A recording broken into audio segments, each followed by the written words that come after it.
Hey guys, it's Mr. Sanchez here coming at you with another lesson. Today we're going to be focusing on one of our fundamentals again. This time being, we need to know how to deal with one-step equations. Our learning target for the day is to use the algebraic method to solve an equation. All right, so pretty straightforward with our learning target. So basically today we're going to go over what an equation is, how do we solve for it, and what some of the terms are in the equation, okay? All right, so first we got to go define some stuff here. Okay, these are some definitions you need to take a moment and write down. Okay, so right here you're gonna notice that we're gonna use the word variable. Whenever you hear me say variable, I'm talking about a letter or a symbol used to represent an unknown quantity. So a variable is basically something we don't know. We're trying to figure out how do we find what that variable is. It represents something usually in the real world, but for now, just know that it's gonna look for us. It's gonna look in the form of x, the letter y. In higher level math classes, you're gonna look for theta, which represents an angle, or the letter n. You know, it's anything. We can use anything, any symbol. Theta is a Greek letter, in case you're wondering what it is. All right, so that's what a variable is, and you might have heard about that. And then in math, we have things called expressions, and expressions consist of numbers, variables, and some sort of operation. So some examples would be 2x. In math, when you have a letter next to a number, that is implied multiplication. So this is really 2 times x, and you know it's an expression. It has a number, a variable, and an operation. Same here. We have x plus 3. X is the variable, plus is the operation, and 3 is the number. We have 2 times theta, which is 2 times theta, which theta will be our variable, and 4n minus 1. These are examples of expressions, okay? And they're pretty straightforward. I'm not gonna lie. Now, when we're talking about equations here, equations are mathematical statements that show that 2 expressions are equal. So in this case, we have an example of 2x is equal to x plus 3. Look, we can easily have 5 is equal to 2 plus 4, or 2 plus 4x, or something like that. And then we're going to be going over the word solution. And solution is any value that makes an equation true when substituted for the variable. Now remember, so right here we have an equation, x plus 1 equals 5, right? So the solution to this problem right here, to this equation, x plus 1 is equal to 5, the solution is x is equal to 4. So what we do is we replace this x with this 4 here. So we're going to replace this x with this 4. And what's 4 plus 1? 5. So that's how we know that this is a solution to this equation. And so we're going to be finding out how to get the solutions to our one-step equations, okay? So take a moment and write this down, okay? And we're just going to go straight into our first example. So this is our first equation, all right? It's a one-step equation.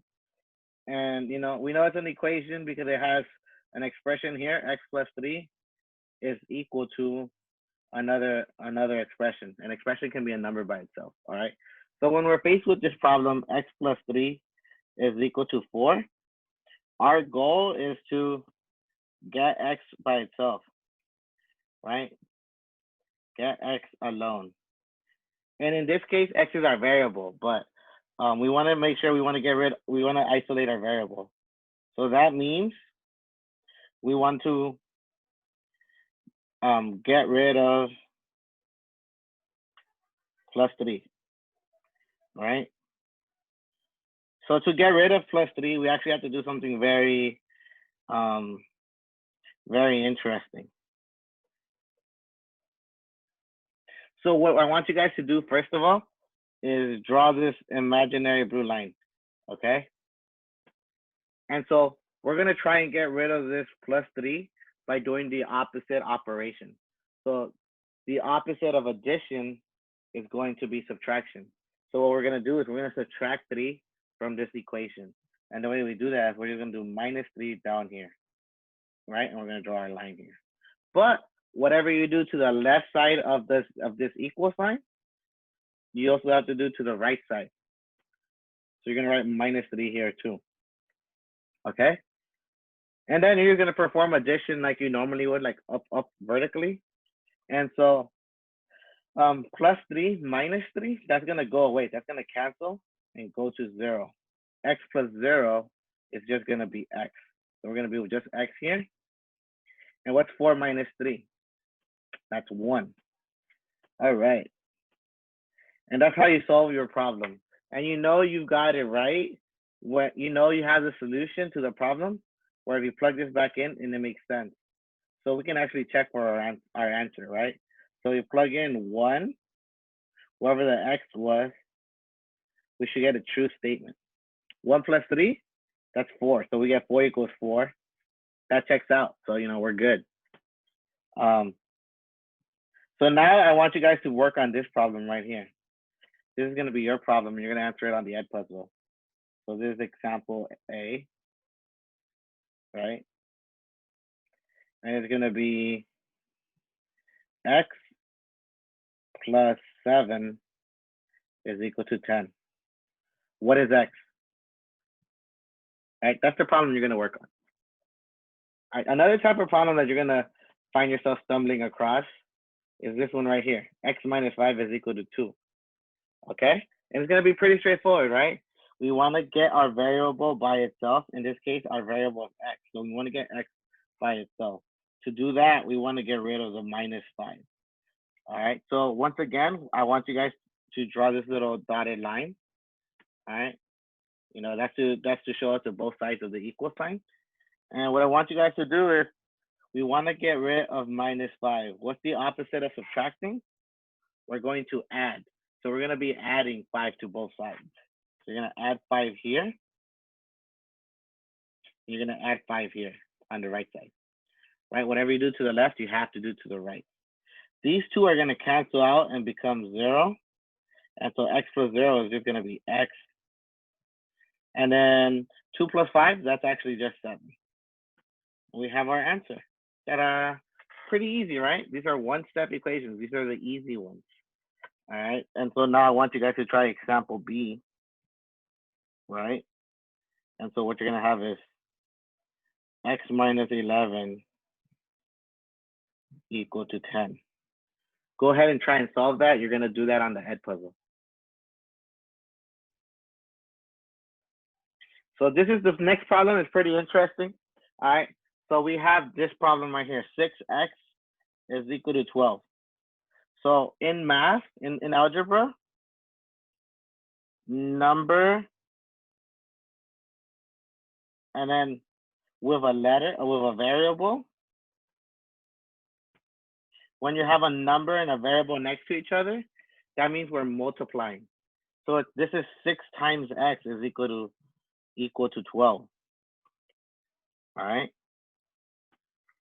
So there's multiplication here.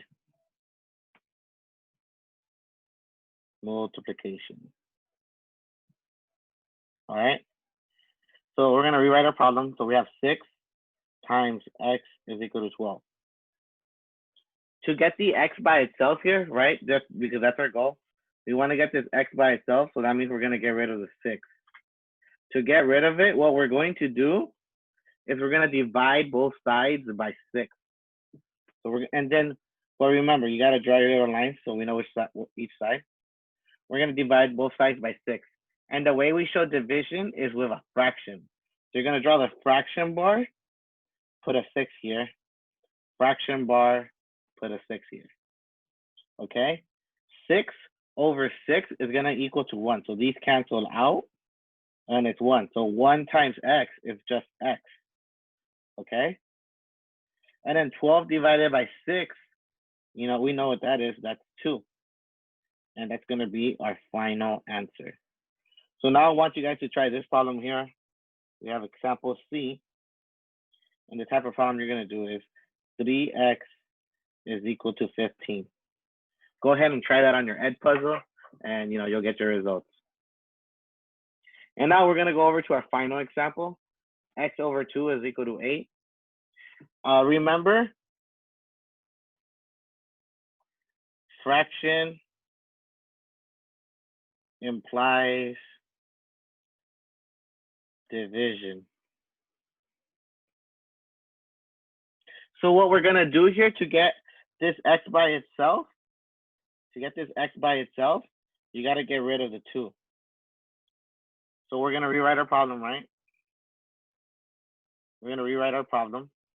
We're going to have x over 2 is equal to 8. To solve, what you're going to do is you're going to draw your little imaginary line here. So we know whatever we do to the left, we do to the right. And what we're going to do is we're going to multiply by the denominator. Okay? Multiply by denominator. So what's our denominator? That's the number on the bottom, okay? So that's what we're going to multiply by. Okay? And so we're gonna multiply both sides by our denominator. Our denominator here is 2, right? So we're gonna multiply both sides by 2. That's gonna make this go away and this gonna go away because it's gonna be 1 over 1. 1 times x is gonna become x. And then we're gonna bring down our equal sign. And 8 times 2 is 16. All right. Remember, we're multiplying by the denominator. All right. And so you're gonna do your last example, example D. And we're gonna call it a day. All right. You're gonna have x over 5 equal to 3. What's on this one?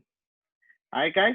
And if you have questions, just go to the Zoom meetings and or ask me on Schoology. Have a nice day. And